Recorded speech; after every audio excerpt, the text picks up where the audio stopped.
Bismillah, Assalamualaikum warahmatullahi wabarakatuh. Saya akan menjelaskan topik terkait dengan obat-obat antagonis reseptor adrenergic yang meliputi obat-obat golongan alpha blockers dan beta blockers. Hal pertama yang harus diketahui bahwa reseptor adrenergic adalah reseptor-reseptor yang berperan penting pada sistem saraf otonom simpatis. Jadi secara sinonim, sistem saraf simpatis juga disebut sebagai sistem adrenergik. Mengapa demikian? Karena neurotransmitter yang berperan penting pada aktivitas saraf otonom simpatis adalah adrenalin atau sinonimnya adalah epinefrin dan juga noradrenalin yang sinonimnya adalah norepinefrin. Untuk itu, maka sistem saraf otonom simpatis juga disebut sebagai sistem adrenergik. Nah, tentunya hal mendasar juga yang harus adik-adik ketahui terkait dengan obat-obat yang bekerja pada sistem adrenergik ada terkait dengan peran penting sistem saraf otonom di dalam pengaturan tubuh manusia, khususnya dalam pengaturan kerja sistem kardiovaskular. Secara umum, ketika saraf simpatis itu teraktifkan atau menjadi dominan, maka akan terjadi peningkatan kerja sistem kardiovaskular. Sebaliknya, ketika terjadi penurunan atau penghambatan aktivitas sistem adrenergik atau saraf simpatis, maka kerja sistem kardiovaskular akan menurun. Namun demikian, juga yang perlu diketahui bahwa saraf otonom tentu tidak hanya mengatur sistem kardiovaskular, tetapi akan mengatur juga sistem organ yang lain di dalam tubuh manusia. Sehingga prinsip umum, prinsip yang lebih general terkait dengan bagaimana pengaruh dari aktivasi saraf simpatis maupun parasimpatis terhadap tubuh manusia harus selalu diingat.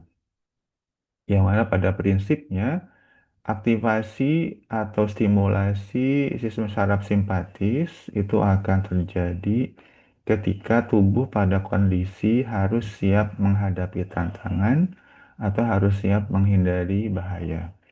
Atau yang dikenal dengan clue-nya adalah ready to fight or ready to avoid the ready to fight or ready to flight. Ya, ready to fight artinya adalah ketika tubuh harus menghadapi ancaman. Ready to flight artinya ketika tubuh harus menghindari bahaya.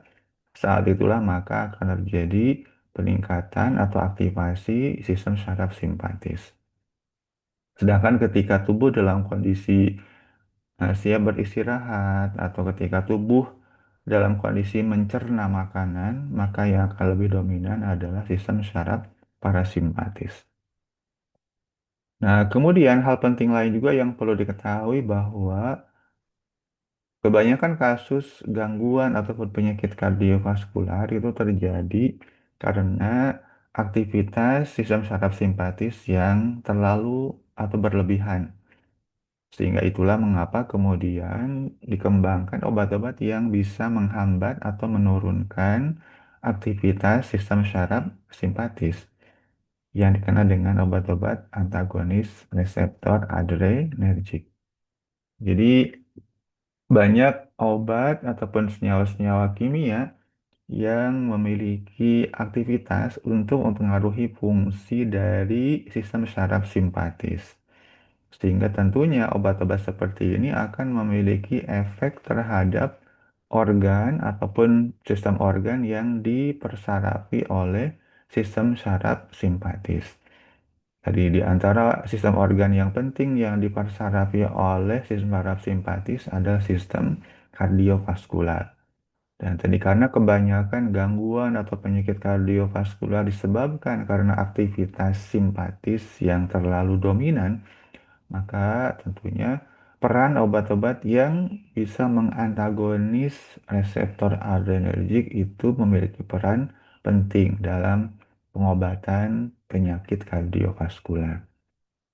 Sehingga Yang disebut sebagai obat-obat dari golongan antagonis reseptor adrenergik adalah obat-obat yang dapat menghambat interaksi antara agonis sistem adrenergik tadi yaitu adalah noradrenalin dan adrenalin atau sinonimnya norepinefrin dan epinefrin dan juga agen-agen ataupun senyawa-senyawa simpatomimetik lain dengan reseptor alfa dan beta adrenergic. Jadi harus dipahami istilah simpatomimetik itu artinya adalah senyawa-senyawa yang dapat meningkatkan aktivitas simpatis. Kebalikannya adalah simpatolitik. Ya, litik artinya bisa melisiskan atau bisa menghambat aktivitas simpatis.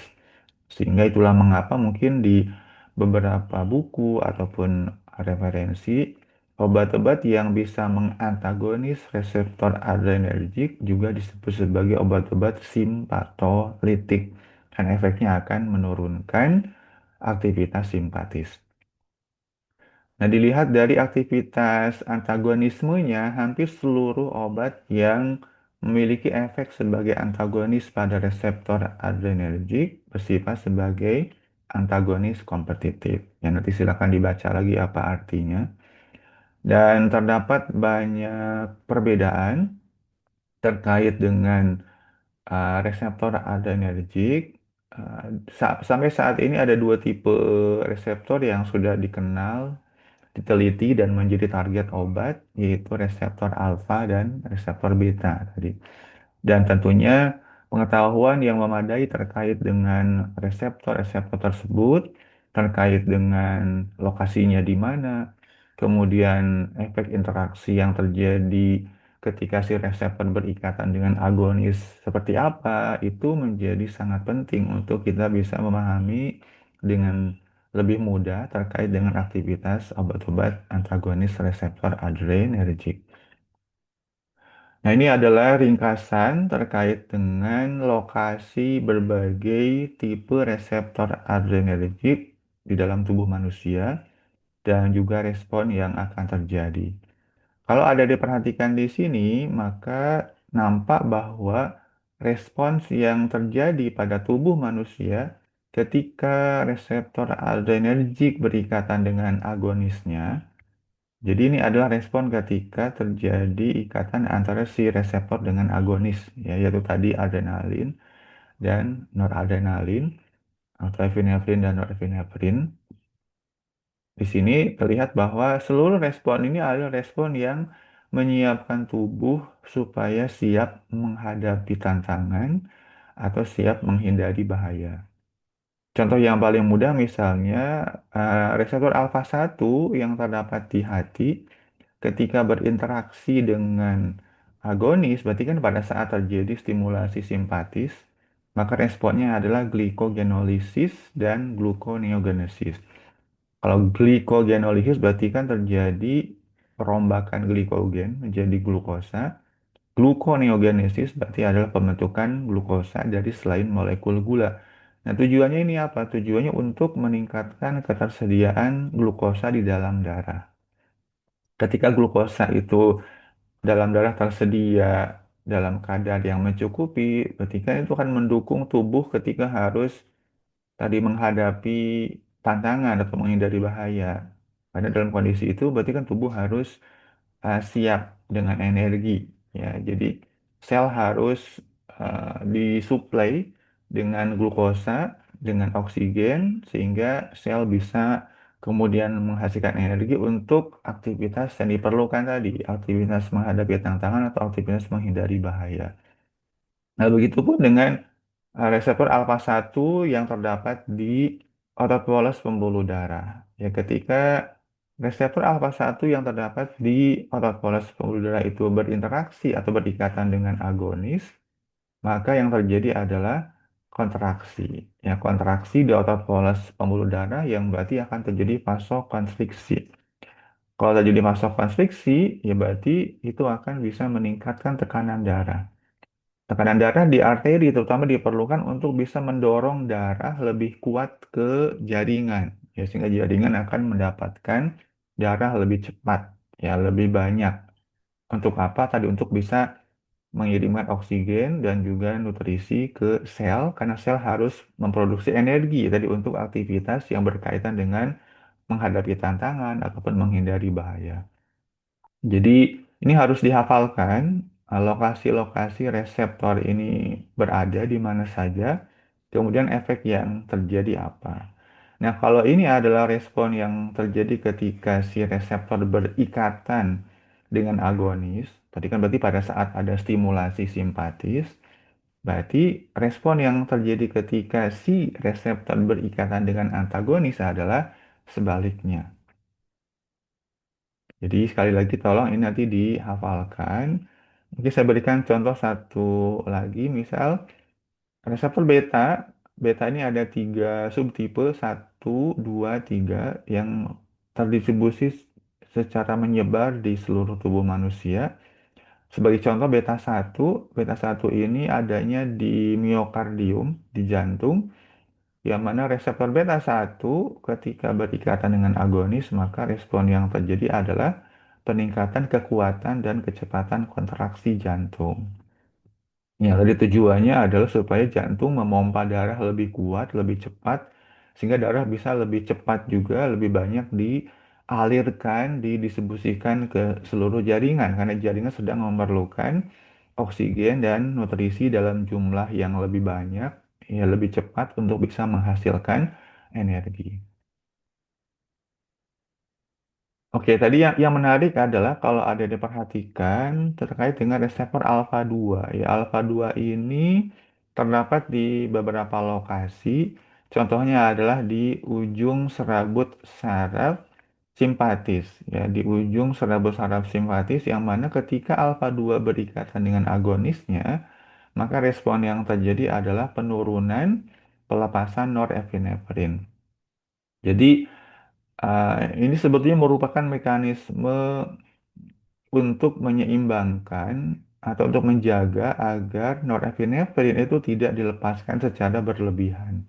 Jadi ketika sudah banyak norepinefrin yang dilepaskan, tadi karena adanya aktivasi simpatis, ketika norepinefrin sudah banyak ya tersedia di celah sinaps, maka sebagian norepinefrin akan berikatan dengan reseptor yang ada di ujung syaraf presinaps, ya yang di ujung syaraf presinaps. Nah, ikatan antara norepinefrin dengan alfa 2 yang ada di ujung saraf presinaps tadi akan kemudian menghentikan atau menghambat pelepasan norepinefrin selanjutnya. Karena tadi untuk mencegah pelepasan norepinefrin yang berlebihan. Nah, ini nanti harus diingat karena menarik terkait dengan obat-obat yang dia itu bisa menghambat reseptor alfa 2. Yang efeknya malah tadi merugikan terkait dengan kerja sistem kardiovaskular. Baik, kita lihat yang pertama untuk obat-obat antagonis reseptor alfa adrenergic atau yang dikenal dengan istilah obat-obat golongan beta blocker.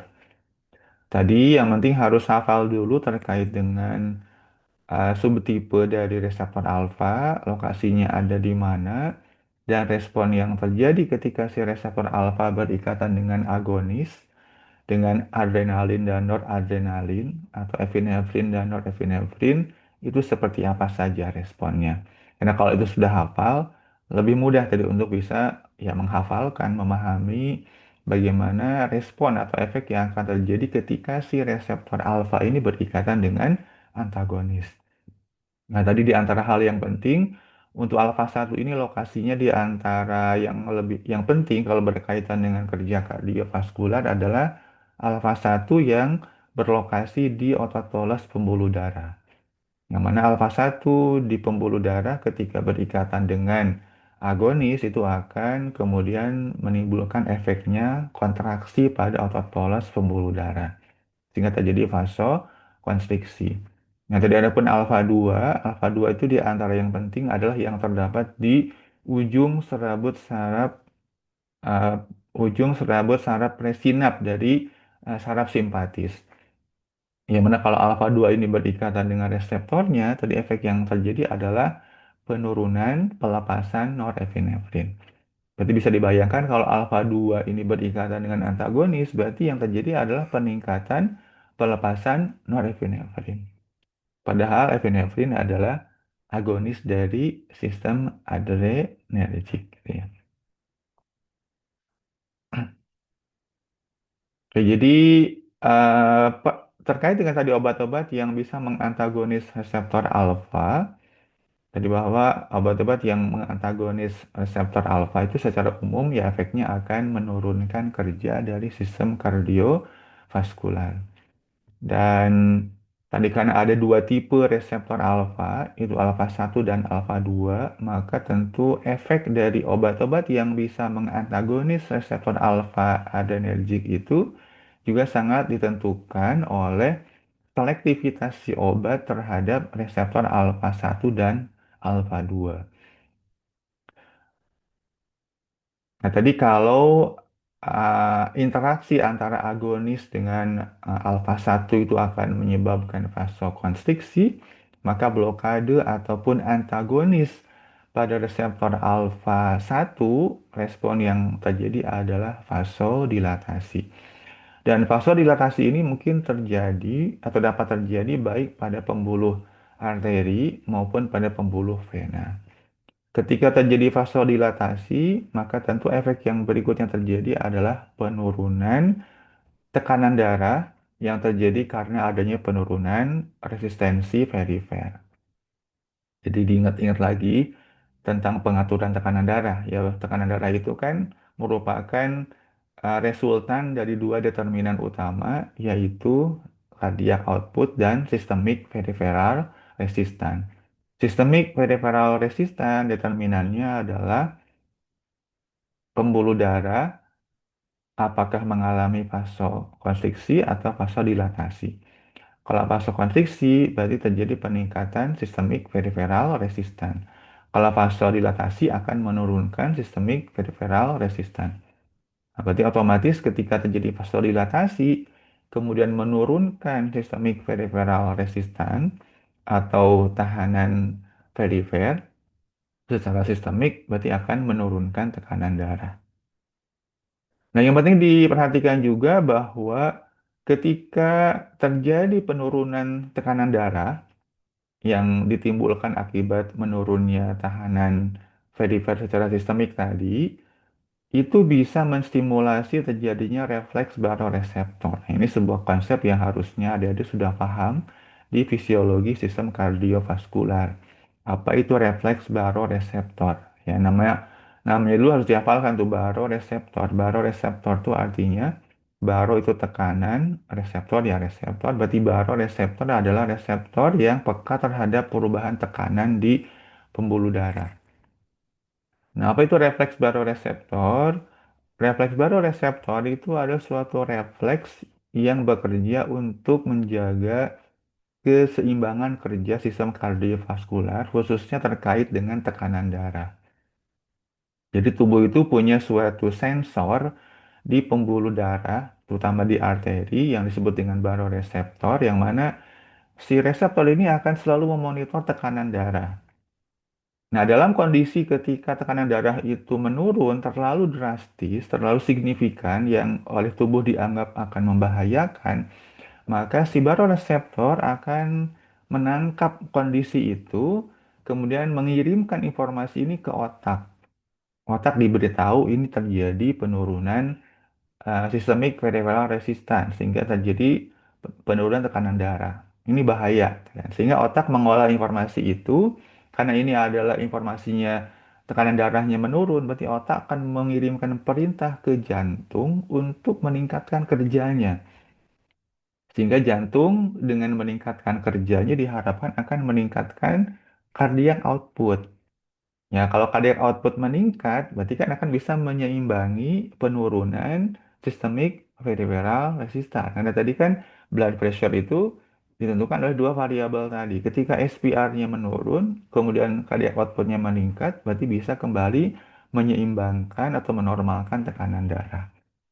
Nah, memang itu dalam kondisi fisiologis ya. Dalam kondisi patofisiologis ketika terjadi refleks baroreseptor, efek yang terjadi karena tadi jantung itu kerjanya meningkat, berarti yang terasa oleh pasien itu detak jantung menjadi lebih cepat. Jadi heart rate menjadi lebih meningkat, ya, sehingga cenderung akan terjadi takikardi. Jadi gejala utama dari terjadinya refleks baroreseptor adalah peningkatan heart rate yang mengarah kepada terjadinya takikardi. Sehingga ini juga harus dipahami mengapa tadi obat-obat yang kerjanya atau efeknya itu menurunkan tekanan darah, apalagi sangat kuat efek penurunan tekanan darahnya, efek sampingnya bisa menyebabkan terjadinya takikardi atau peningkatan frekuensi denyut jantung. Nah, itu tadi ada kaitan dengan mekanisme refleks baroreseptor. Nah, refleksi ini pun akan semakin diperkuat apabila si obat itu bersifat non-selektif. Tidak hanya memblok alfa satu, tapi dia pun bisa memblok alfa 2. Ingat tadi alfa 2 itu kalau dia bertemu dengan antagonis, berarti respon yang terjadi adalah justru peningkatan pelepasan norepinefrin. Padahal norepinefrin adalah agonis dari sistem adrenergic. Ketika norepinefrin ataupun epinefrin berikatan dengan reseptor alfa satu yang ada di pembuluh darah, berarti kan malah vasokonstriksi. Kalau berikatan dengan beta satu yang ada di jantung, berarti juga akan meningkatkan kerja jantung. Karena kan agonis alfa beta itu sama saja ya tadi adrenalin, noradrenalin, atau epinefrin dan norepinefrin. Nah, alfa satu juga sebetulnya terdapat di jantung yang mana ketika alfa satu ini bertemu agonis bisa terjadi peningkatan kerja jantung. Kalau ketemu antagonis berarti akan terjadi penurunan kerja jantung. Tapi terkait dengan peran alfa satu di jantung sampai saat ini belum diketahui dengan pasti. Kemudian efek lain yang dimiliki oleh atau yang akan terjadi ketika alfa 2 berikatan dengan agonisnya, ya, tadi kan akan terjadi penghambatan pelepasan norepinefrin, ya, sehingga beberapa obat itu pun dikembangkan untuk bisa memblok alfa 2, ya, yang disebut dengan obat-obat anti hipertensi sentral, misalnya adalah klonidin. Nah, klonidin ini bukan antagonis, tetapi adalah agonis dari reseptor alfa 2. Karena kan ketika agonis bertemu reseptor alfa 2, yang terjadi adalah penghambatan atau penurunan pelepasan norepinefrin, yaitu akan selanjutnya menurunkan kerja sistem kardiovaskular.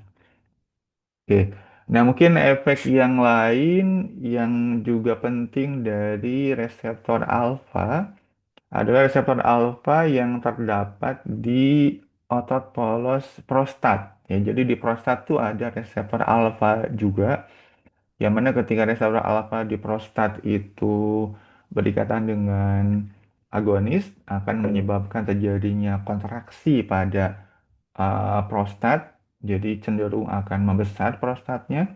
Nah, sehingga untuk menurunkan kontraksi atau memperlambat pembesaran prostat ini bisa juga digunakan obat-obat yang mengantagonis reseptor alfa, khususnya reseptor alfa satu. Jadi istilah benign prostatic hypertrophy atau benign prostatic hyperplasia, pembesaran prostat jinak itu adalah suatu problem yang umum atau yang biasa ya yang banyak dialami oleh pria yang sudah berusia lanjut, dan biasa di antara obat yang digunakan adalah obat-obat yang mengantagonis reseptor alfa. Oke, nah terkait dengan obat-obat yang termasuk ke dalam golongan alpha blocker atau antagonis reseptor alpha adrenergic, dilihat dari selektivitasnya, obat-obat alpha blocker itu ada yang selektif alpha satu, ada yang non-selektif alpha satu alpha 2, dan ada yang selektif alpha 2.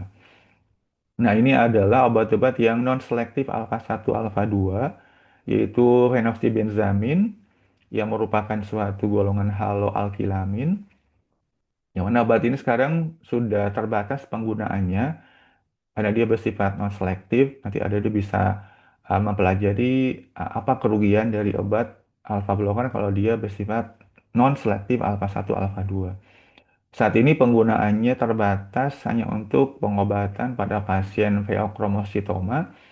Pheochromocytoma adalah suatu tumor yang terjadi pada kelenjar adrenal, sehingga sel-sel penghasil adrenalinnya menjadi meningkat lebih banyak, sehingga tentu akan meningkatkan produksi adrenalin.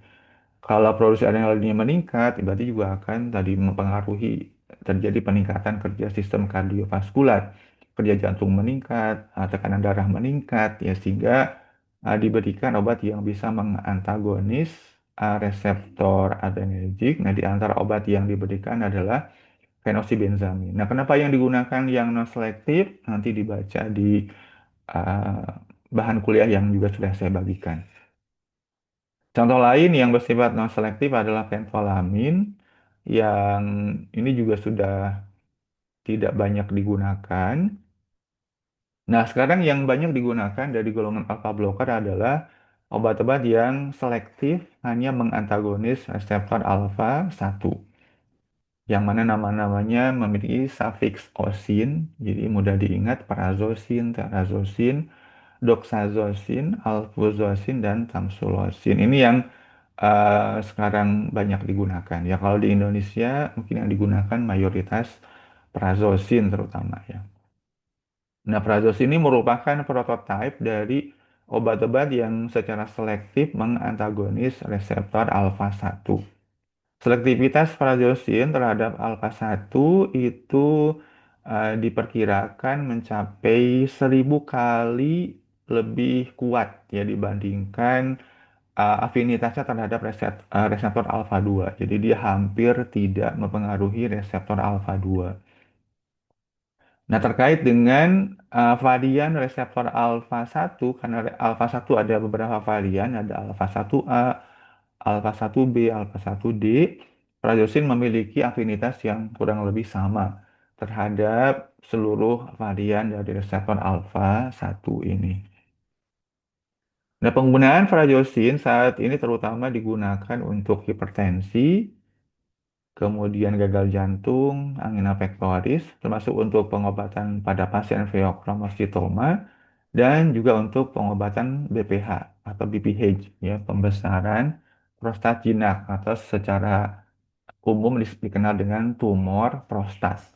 Nah, pada pengobatan hipertensi, prazosin bukan menjadi obat pilihan utama, tidak sebagai first line. Tadi kenapa? Karena efek sampingnya yang cukup berat. Ya, tadi kan efek sampingnya itu bisa terjadi takikardi, ya, bahkan mungkin sinkop yang itu timbul karena tadi adanya refleks baroreseptor yang bisa terjadi pada penggunaan prazosin, termasuk juga obat-obat lain dari golongan selektif alfa 1. Jadi untuk adverse effect atau efek samping yang sering terjadi adalah efek pada saat pemberian pertama kali jadi berupa hipotensi, kemudian takikardi, bahkan sinkop ya. Yang ini memang terjadi karena tubuh teraktifkan dari refleks baroreseptornya. Ya, tapi itu biasanya akan berkurang ketika obat digunakan secara kontinu. Nah, untuk meminimalkan terjadinya efek ini, disarankan obat itu digunakan pada malam hari ya sebelum tidur. Nanti dibaca di bahan kuliah yang sudah saya bagikan. Adapun efek samping yang lain tentu ada kaitan dengan hipotensi juga adalah headache, dizziness, asthenia. Ini beberapa obat dengan dosis harian yang lazim, kemudian frekuensi tentu terkait dengan waktu paruh eliminasi. Nah, berikutnya adalah obat-obat antagonis reseptor adrenergic beta atau yang dikenal dengan istilah beta blocker. Oke, tadi terkait dengan reseptor ini, bagaimana efeknya ketika berinteraksi dengan agonis, diingat-ingat lagi di penjelasan awal. Nah, di antara sekian banyak obat-obat yang mengantagonis atau memblok reseptor beta, yang menjadi prototipe itu adalah obat yang dikenal namanya propranolol ya. Jadi dia merupakan obat yang sebetulnya non-selektif terhadap reseptor beta, jadi bisa memblok baik reseptor beta 1 maupun beta 2. Tapi obat inilah yang kemudian menjadi seolah-olah pembanding, ya, pembanding obat baru ketika ada obat baru yang bisa mengantagonis reseptor beta adrenergic, maka biasanya aktivitasnya, selektivitasnya itu dibandingkan dengan propranolol. Sampai saat ini sudah banyak sekali ditemukan obat-obat dari golongan beta blocker dan memiliki aktivitas dan karakteristik yang cukup beragam. Nah, beragamnya karakteristik obat-obat yang mengantagonis reseptor beta atau beta blocker itu terkait dengan beberapa aspek. Yang pertama terkait dengan aspek tadi selektivitas atau afinitas terhadap reseptor beta satu beta 2. Kemudian juga terkait dengan aktivitas simpatomimetik intrinsik. Nah, tolong ini betul-betul dipahami. Jadi aktivitas simpatomimetik intrinsik itu artinya adalah aktivitas simpatomimetik yang dimiliki oleh si obat itu. Obat beta blocker itu dikatakan memiliki aktivitas simpatomimetik intrinsik ketika dia bisa bersifat sebagai agonis parsial bagi reseptor beta. Jadi dia tidak hanya sebagai antagonis, tapi dia pun sebetulnya punya sifat sebagai agonis parsial. Nah, baca itu apa pengertian agonis parsial. Kemudian juga terkait dengan kemampuan untuk memblok reseptor alfa. Jadi obat-obat beta blocker, walaupun dia namanya beta blocker, tapi juga ada yang bisa memblok reseptor alfa. Kemudian perbedaan terkait dengan kelarutan dalam lipid, kemudian kemampuan untuk menyebabkan vasodilatasi, dan juga terkait dengan karakteristik farmakokinetik. Nah, perbedaan-perbedaan itu yang kemudian menjadikan para peneliti berusaha mengklasifikasikan atau mengelompokkan beta blocker ke dalam klasifikasi yang lebih mudah dipahami. Nah, saat ini sistem klasifikasi yang sering digunakan adalah seperti ini. Klasifikasi yang membedakan beta blocker berdasarkan selektivitas terhadap reseptor beta. Itu yang dijadikan sebagai patokan utamanya. Sehingga dengan klasifikasi itu saat ini dikenal ada tiga generasi beta blocker. Generasi pertama adalah generasi yang dia itu tidak selektif terhadap reseptor beta. Berarti dia bisa memblok baik beta satu maupun beta 2. Contoh obatnya ada propranolol, nadolol, timolol, pendolol. Nah, ya, generasi kedua adalah generasi yang dia hanya selektif terhadap beta satu saja. Jadi dia hanya memblok beta satu dan tidak punya aktivitas lain, tidak memblok alfa, tidak memblok beta 2, disebut dengan golongan kardioselektif. Ya, jadi kalau ada yang membaca ada istilah kardioselektif itu artinya adalah beta blocker yang hanya memblok beta satu. Obatnya ada metoprolol, atenolol, bisoprolol, esmolol, acebutolol. Kemudian ada generasi ketiga adalah obat-obat yang dia itu campuran. Campuran dalam artian dia itu ada yang selektif, ada juga yang non-selektif terhadap beta, tapi dia punya efek tambahan. Efek tambahannya itu bisa berupa kemampuan memblok reseptor alfa, ada juga yang dia itu punya aktivitas simpatomimetik intrinsik, kemudian ada juga yang dia itu bisa memblok tadi reseptor alfa yang ada di pembuluh darah ya. Jadi contohnya ini adalah betalol, carvedilol, celiprolol, pucindolol, nebivolol dan betasolol. Ya, termasuk juga sebenarnya acebutolol pun dia tuh tidak murni kardioselektif ya, dia juga ternyata punya aktivitas simpatomimetik intrinsik.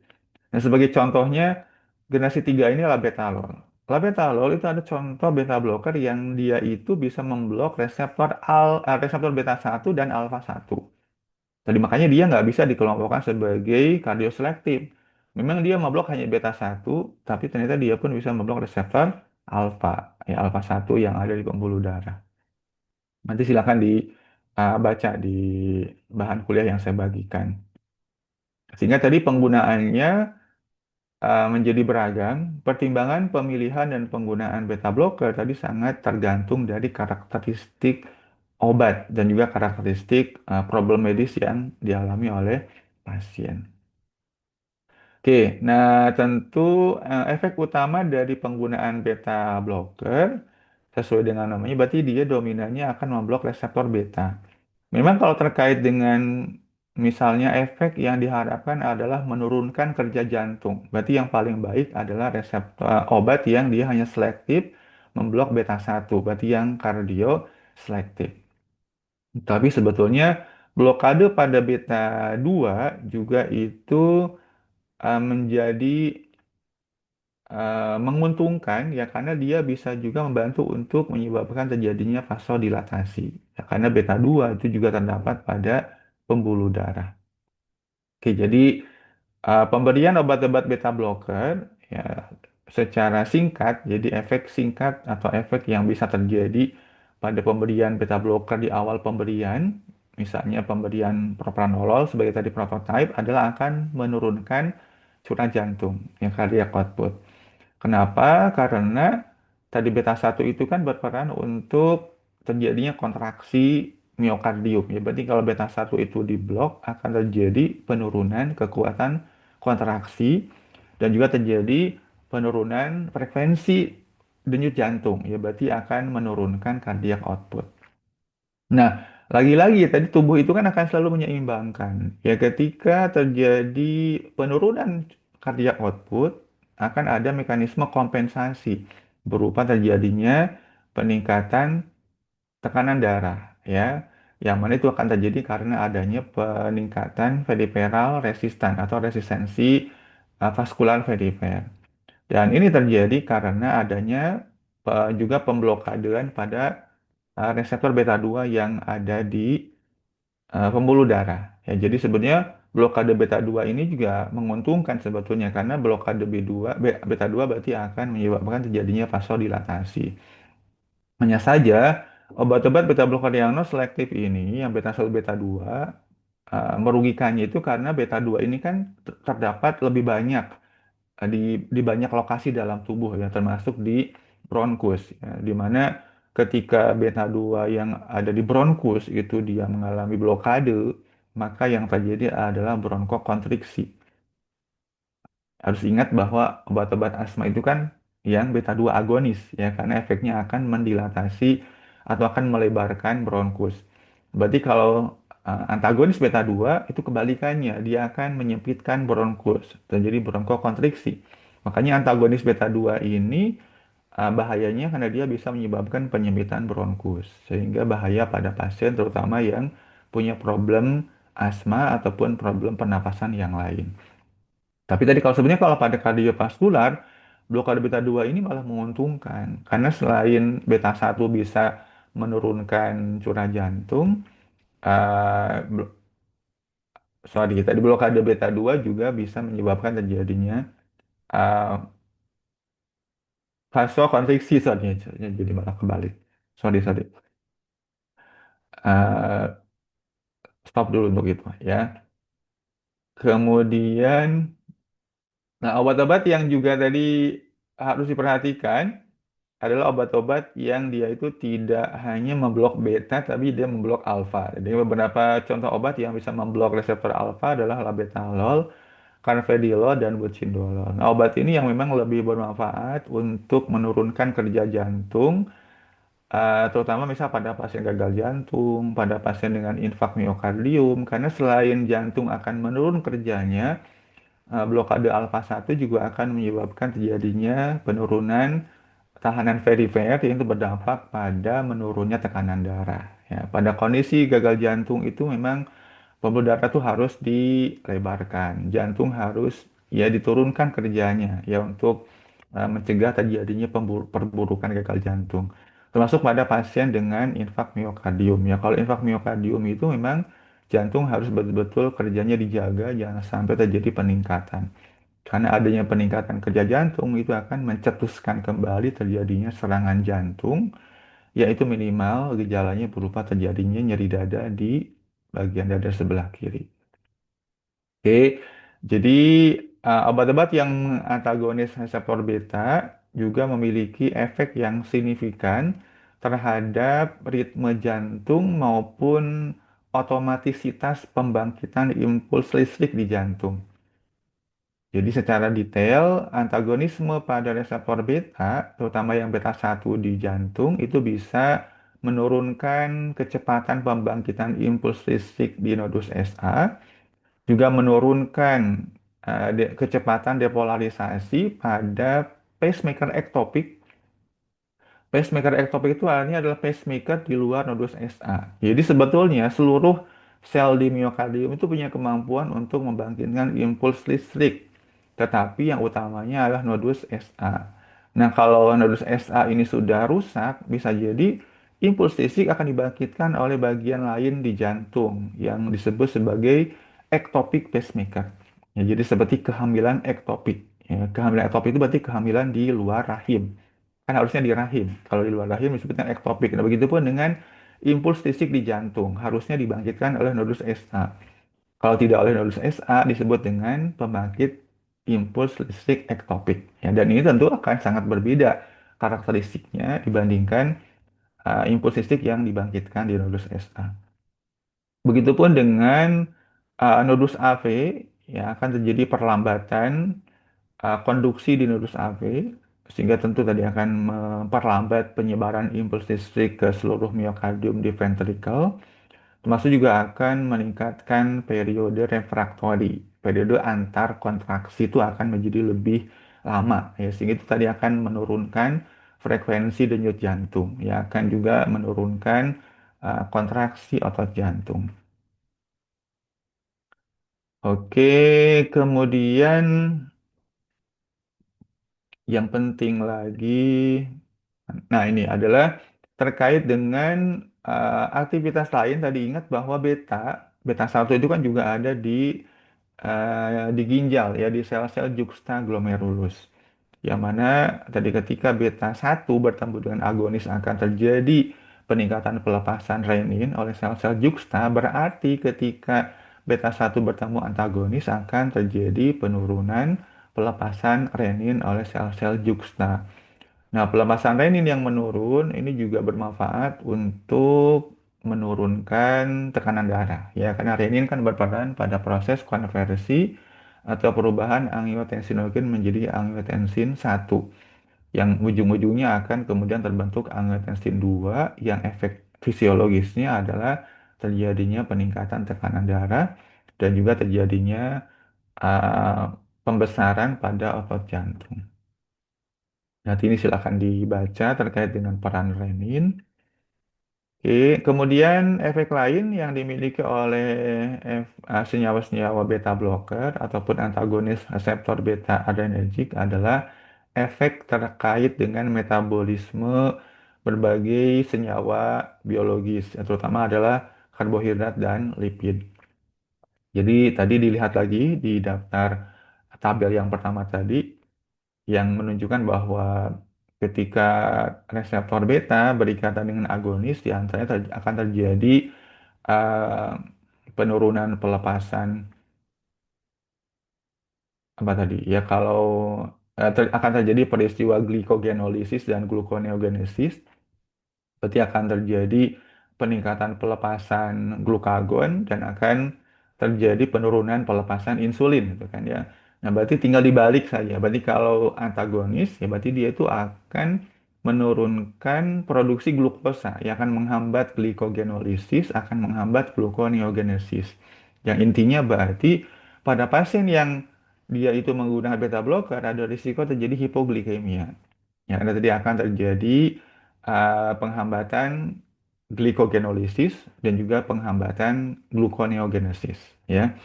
Nah, sehingga ini juga hati-hati pada pasien DM. Ketika pasien DM itu dia menggunakan obat anti diabetes, ya efeknya adalah juga menurunkan kadar gula darah, maka penggunaan beta blocker ini bisa meningkatkan risiko terjadinya hipoglikemia. Jadi hati-hati penggunaan beta blocker pada pasien DM, terutama yang menggunakan obat-obat anti diabetes. Oke, kemudian terkait dengan lipid, tadi juga tinggal dihubungkan saja dengan tabel yang tadi bagaimana respon yang akan terjadi ketika reseptor beta berikatan dengan agonis terkait dengan metabolisme lipid. Yang nanti tinggal dibalik saja. Jadi penggunaan klinis obat-obat beta blocker saat ini untuk hipertensi bukan sebagai pilihan pertama saat ini, tapi obat-obat beta blocker memang digunakan untuk mengontrol tekanan darah pada pasien yang sudah punya gangguan kardiovaskular lain.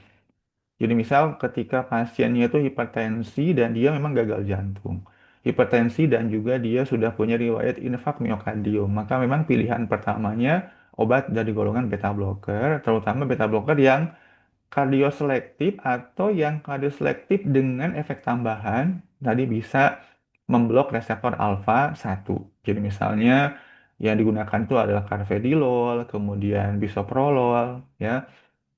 Nanti kalau labetalol itu umumnya digunakan untuk penurunan tekanan darah secara drastis, ya, dan digunakan dalam bentuk sediaan injeksi intravena. Jadi dia bisa bekerja dengan singkat untuk menurunkan tekanan darah. Jadi nanti kita akan belajar terkait dengan hipertensi emergensi dan bagaimana cara penanganannya. Jadi untuk angina pectoris juga digunakan, nah bukan sebagai pilihan pertama. Kemudian pada beberapa tipe aritmia juga digunakan beta blocker. Dan yang di luar kardiovaskular, penggunaan beta blocker adalah untuk pengobatan glaukoma. Contohnya adalah timolol, yang nanti dibaca bagaimana mekanisme timolol ataupun beta blocker yang lain yang bisa digunakan untuk pengobatan glaukoma. Nah, efek samping yang mungkin terjadi pada penggunaan beta blocker, eh, tadi terutama pada beta blocker yang non-selektif, beta 1 beta 2 karena dia bisa menyebabkan vasokonstriksi di bronkus, maka dia bisa menimbulkan efek ya gangguan fungsi ventilatori pada sistem pernafasan, ya, sesak nafas. Kemudian juga fenomena Raynaud, nanti dibaca ini fenomena Raynaud, ya. Jadi kedinginan di terutama di ekstremitas, jadi ujung-ujung jari akibat terjadinya hipotensi ataupun aliran darah yang berkurang ya ke daerah-daerah ujung tubuh. Dari hipoglikemia, ya, bahkan tapi juga bisa terjadi hiperglikemia ya pada beberapa kondisi. Hiperlipid tadi tinggal dilihat ya yang gampangnya dengan melihat tabel awal tadi bagaimana respon reseptor adrenergik ketika bertemu dengan agonis. Kalau antagonis berarti tinggal dibalik. Dan juga efek pada sistem saraf pusat, terutama terjadi pada penggunaan beta blocker yang dia itu sangat larut dalam lemak. Misalnya adalah propranolol yang dia bisa menembus sawah darah otak. Jadi bisa menimbulkan ansietas, bahkan mungkin terjadi depresi pada penggunaan jangka panjang. Ya, demikian untuk pembahasan obat-obat antagonis reseptor adrenergik. Silakan dipelajari, semoga bermanfaat. Assalamualaikum warahmatullahi wabarakatuh.